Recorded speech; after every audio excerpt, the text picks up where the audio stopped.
Rerum Novarum, encyclical of Pope Leo XIII on capital and labor. Rights and duties of capital and labor. That the spirit of revolutionary change, which has long been disturbing the nations of the world, should have passed beyond the sphere of politics and made its influence felt in the cognate sphere of practical economics is not surprising. The elements of the conflict now raging are unmistakable in the vast expansion of industrial pursuits and the marvelous discoveries of science, in the changed relations between masters and workmen, in the enormous fortunes of some few individuals and the utter poverty of the masses, the increased self-reliance and closer mutual combination of the working classes, as also, finally, in the prevailing moral degeneracy. The momentous gravity of the state of things now obtaining fills every mind with painful apprehension. Wise men are discussing it. Practical men are proposing schemes. Popular meetings, legislatures, and rulers of nations are all busied with it. Actually, there is no question which has taken deeper hold on the public mind. 2.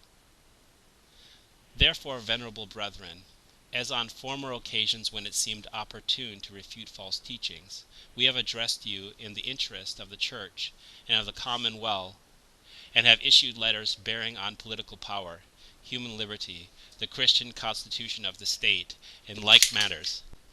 So have we thought it expedient now to speak on the condition of the working classes.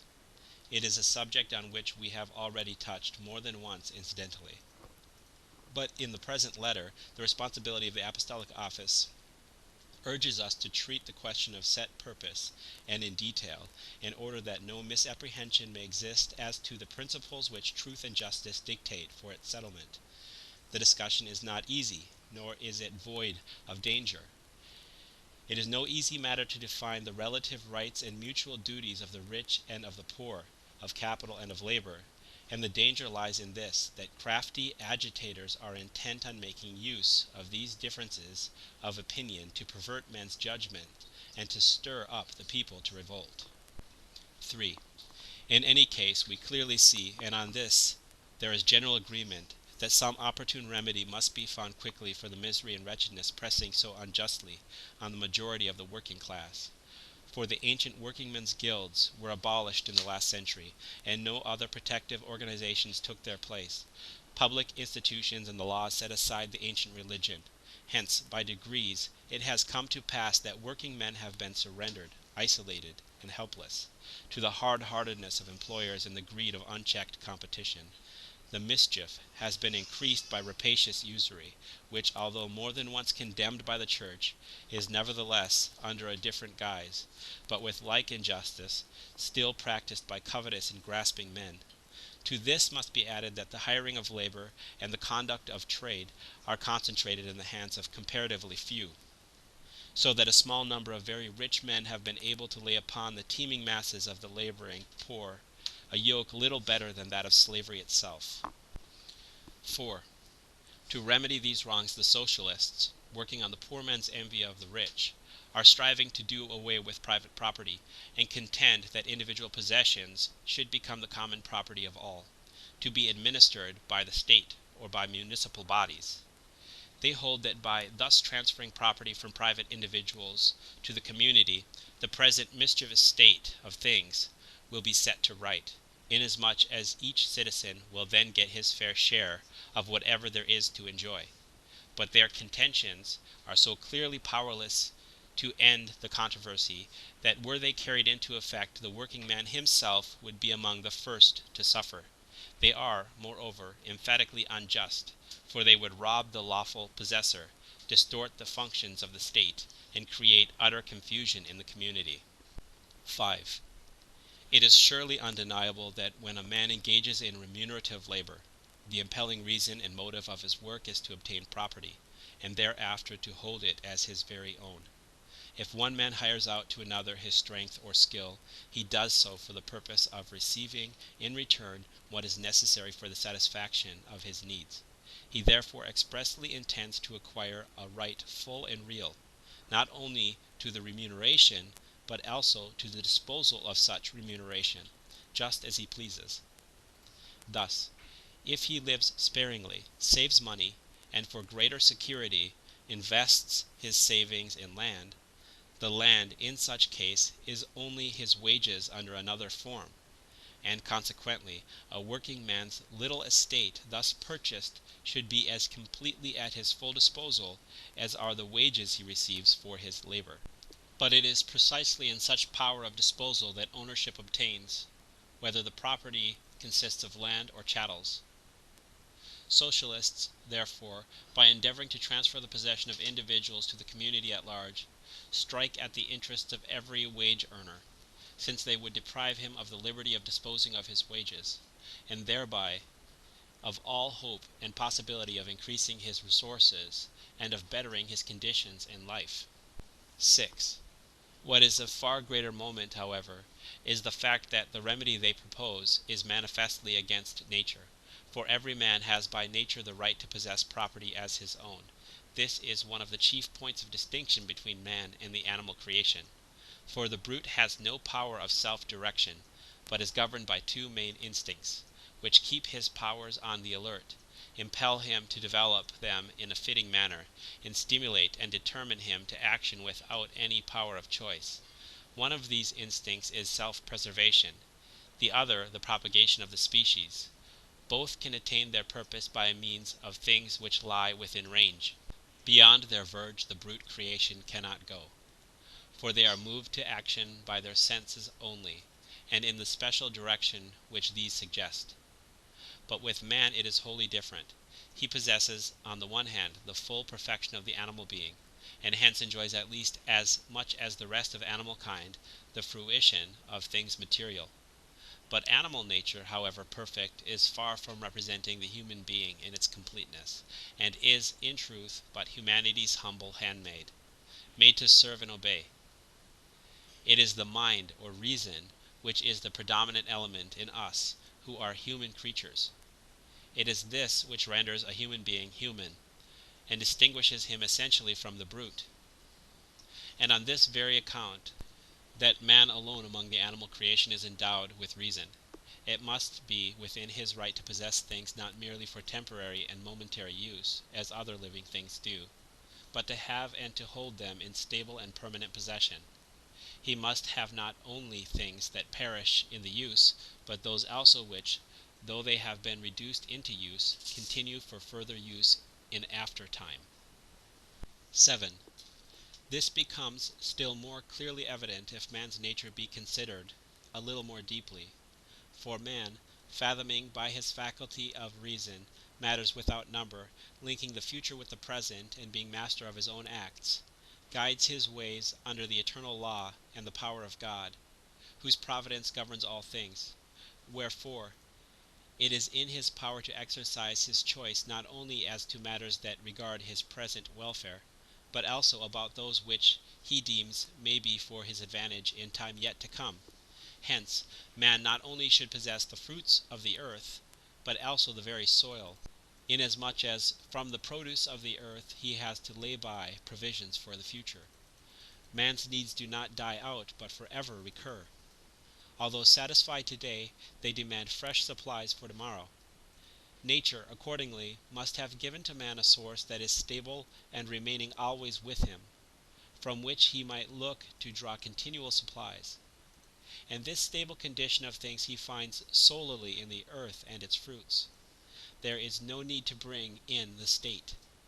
Man precedes the state, and possesses prior to the formation of any state the right of providing for the substance of his body. 8. The fact that God has given the earth for the use and enjoyment of the whole human race can in no way be a bar to the owning of private property, for God has granted the earth to mankind in general, not in the sense that all without distinction can deal with it as they like, but rather that no part of it was assigned to any one in particular, and that the limits of private possession have been left to be fixed by man's own industry, and by the laws of individual races.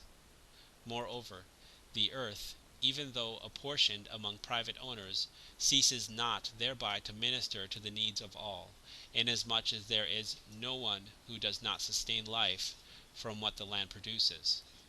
Those who do not possess the soil contribute their labor.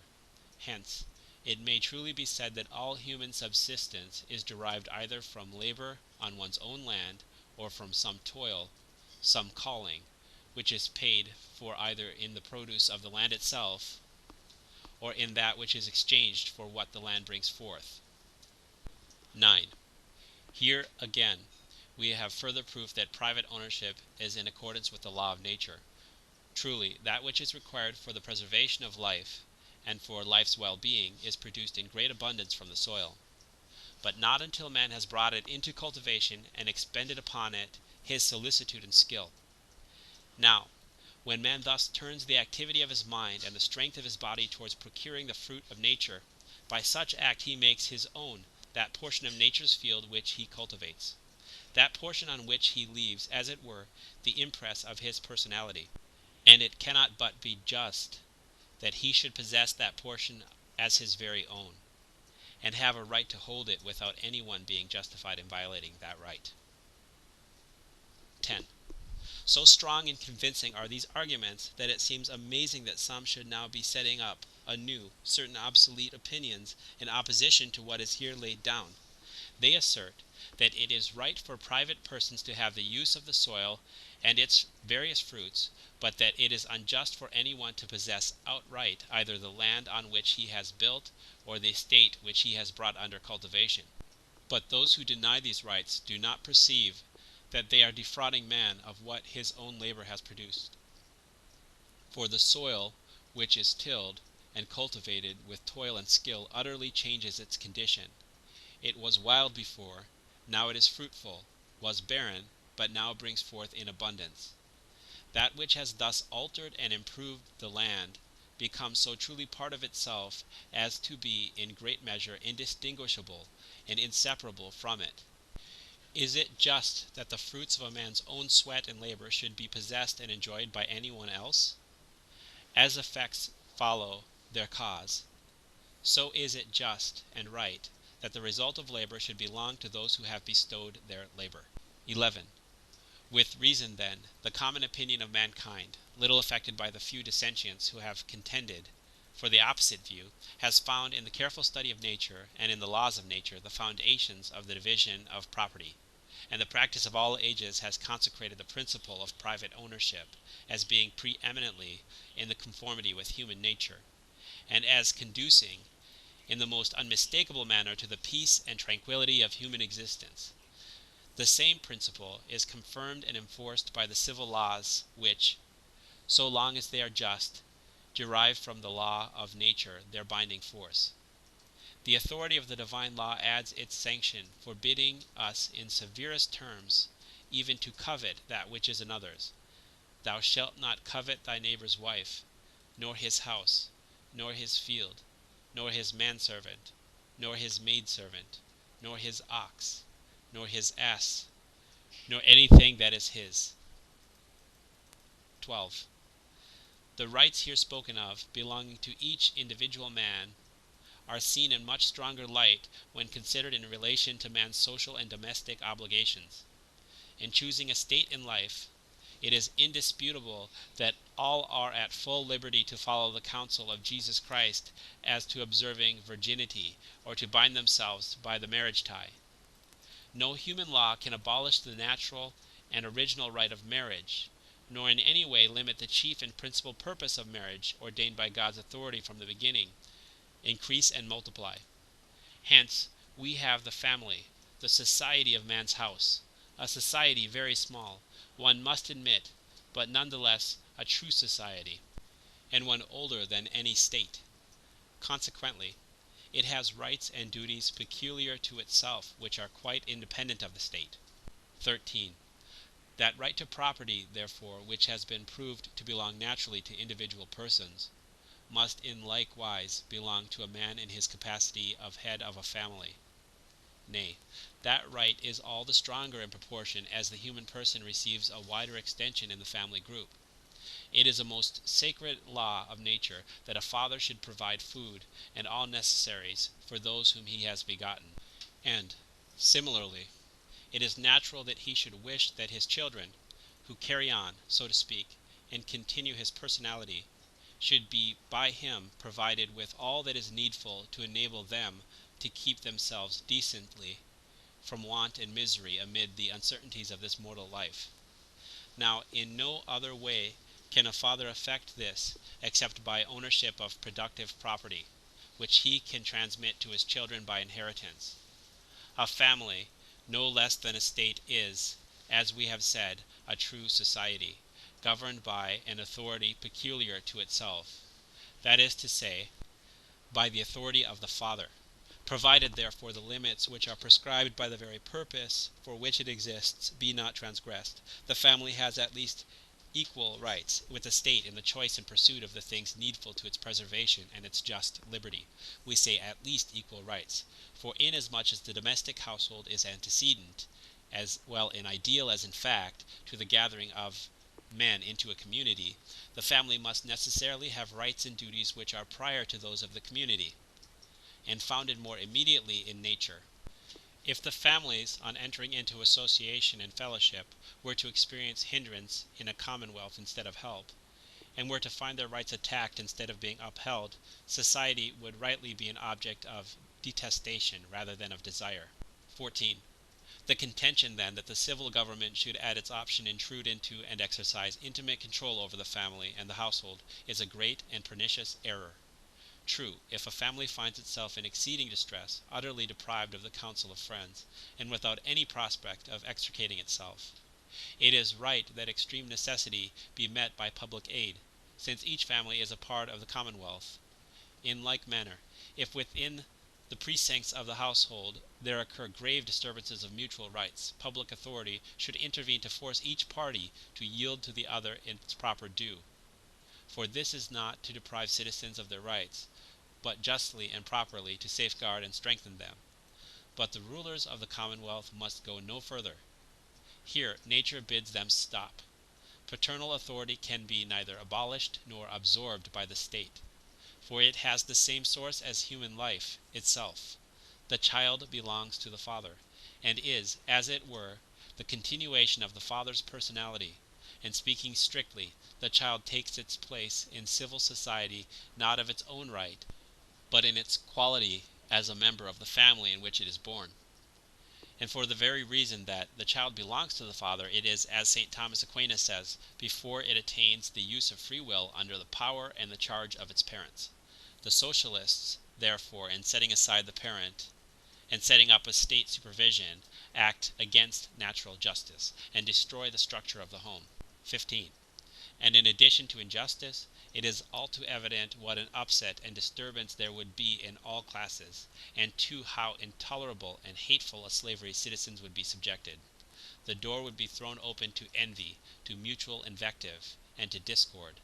The sources of wealth themselves would run dry, for no one would have any interest in exerting his talent or his industry, and that ideal quality about which they entertain pleasant dreams would be in reality the leveling down of all to the like condition of misery and degradation.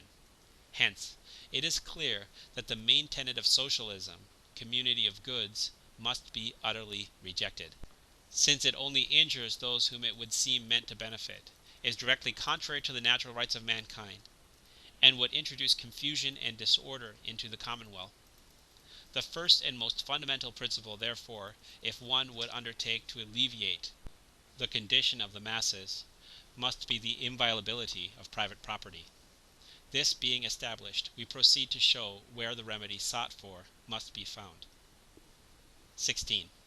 We approach the subject with confidence, and in the exercise of the rights which manifestly appertain to us.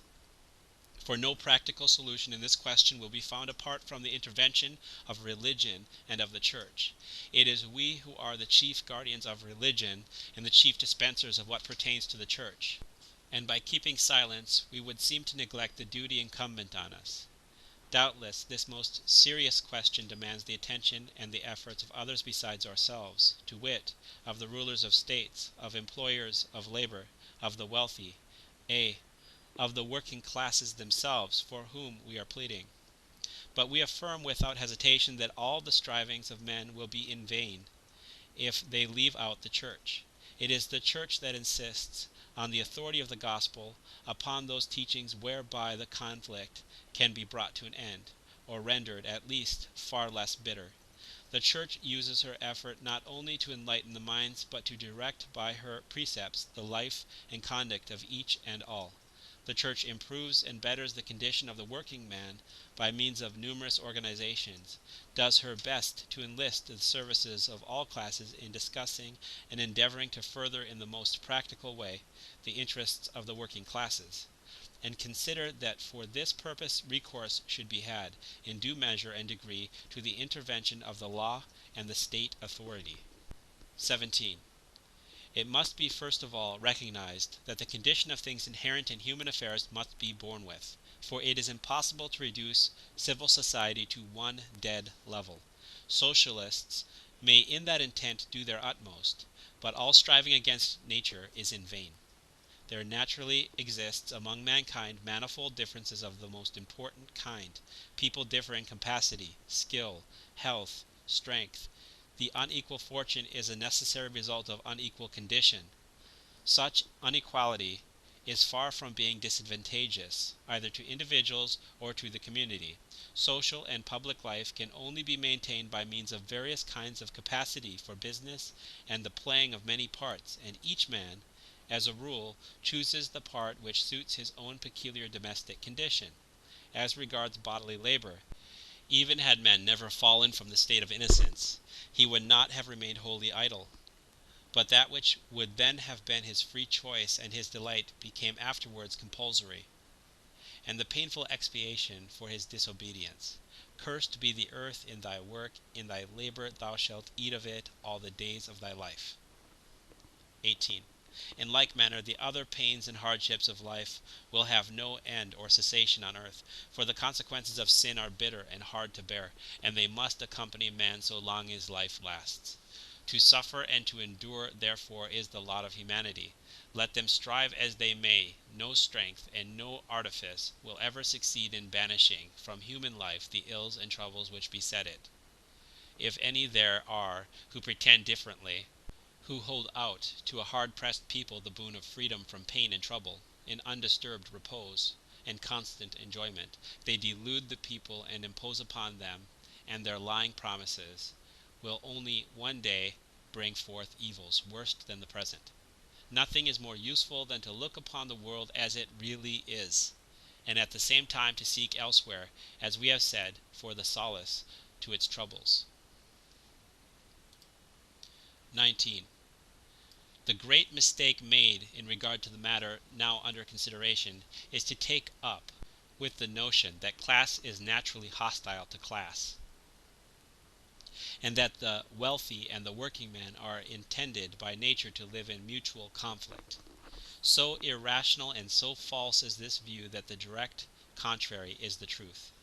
Just as the symmetry of the human frame is the result of the suitable arrangement of the different parts of the body, so in a state is it ordained by nature that those two classes should dwell in harmony and agreement, so as to maintain the balance of the body politic. Each need the other. Capital cannot do without labor, nor labor without capital. Mutual agreement results in the beauty of good order, while perpetual conflict necessarily produces confusion and savage barbarity. Now, in preventing such strife as this, and in uprooting it, the efficacy of Christian institution is marvelous and manifold. First of all, there is no intermediary more powerful than religion, whereof the Church is the interpreter and guardian, in drawing the rich and working class together, by reminding each of its duties to the other, and especially of the obligations of justice. 20. Of these duties the following bind the proletarian and the worker, fully and faithfully to perform the work which has been freely and equitably agreed upon, never to injure the property nor outrage the person of an employer, never to resort to violence in defending their own cause, nor to engage in riot or disorder, and to have nothing to do with men of evil principles, who work upon the people with artful promises of great results, and excite foolish hopes, which usually end in useless regrets and grievous loss. The following duties bind the wealthy owner and the employer: not to look upon their work people as their bondsmen, but to respect in every man his dignity as a person, ennobled by Christian character. They are reminded that according to natural reason, and Christian philosophy, working for gain is creditable, not shameful, to a man, since it enables him to earn an honest livelihood. But to misuse men as though they were things in pursuit of gain, or to value them solely for their physical powers, that is truly shameful and inhuman. Again, justice demands that, in dealing with the working man, religion and the good of his soul must be kept in mind. Hence, the employer is bound to see that the worker has time for his religious duties, that he be not exposed to corrupting influences and dangerous occasions, and that he be not led away to neglect his home and family, or to squander his earnings. Furthermore, the employer must never tax his work people beyond their strength, or employ them in work unsuited to their sex and age. His great and principal duty is to give every one what is just. Doubtless, before deciding whether wages acts fair, many things have to be considered, but wealthy owners and all masters of labor should be mindful of this, that to exercise pressure upon the indigent and the destitute for the sake of gain, and to gather one's profits out of the needs of another, is condemned by all laws, human and divine. To defraud any one of wages that are his due is a great crime which cries to the avenging anger of heaven. Behold, the hire of the laborers, which by fraud has been kept back by you, crieth, and the cry of them hath entered into the ears of the Lord of the Sabbath. Lastly, the rich must religiously refrain from cutting down the workman's earnings, whether by force, by fraud, or by usurious dealings, and with all the greater reason, because the laboring man is, as a rule, weak and unprotected, and because his slender means should, in proportion to their scantiness, be accounted sacred. Were these precepts carefully obeyed and followed out, would they not be sufficient of themselves to keep under all strife and all its causes? 21. But the Church, with Jesus Christ as her master and guide, aims higher still. She lays down precepts yet more perfect, and tries to bind class to class in friendliness and good feeling.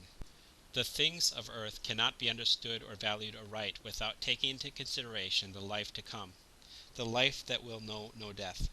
Exclude the idea of futurity, and forthwith the very notion of what is good and right would perish. Nay, the whole scheme of the universe would become a dark and unfathomable mystery.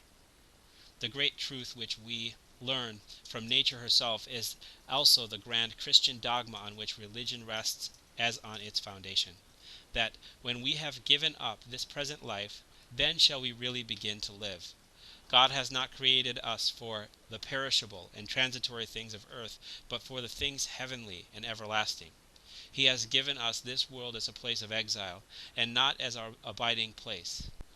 As for riches and the other things which men call good and desirable, whether we have them in abundance or are lacking in them so far as eternal happiness is concerned, it makes no difference. The only important thing is to use them aright. Jesus Christ, when he redeemed us with plentiful redemption, took not away the pains and sorrows which in such large proportion are woven together in the web of our mortal life. He transformed them into motives of virtue and occasions of merit. And no man can hope for eternal reward unless he follows in the blood-stained footprints of his Savior. If we suffer with him, we shall also reign with him. Christ's labors and sufferings, accepted of his own free will, have marvelously sweetened all sufferings and all labor. And not only by his example, but by his grace and by the hope held forth of everlasting recompense, he has made pain and grief more easy to endure. For that which is at present momentary, in light of our tribulation, worketh for us above measure exceedingly an eternal weight of glory.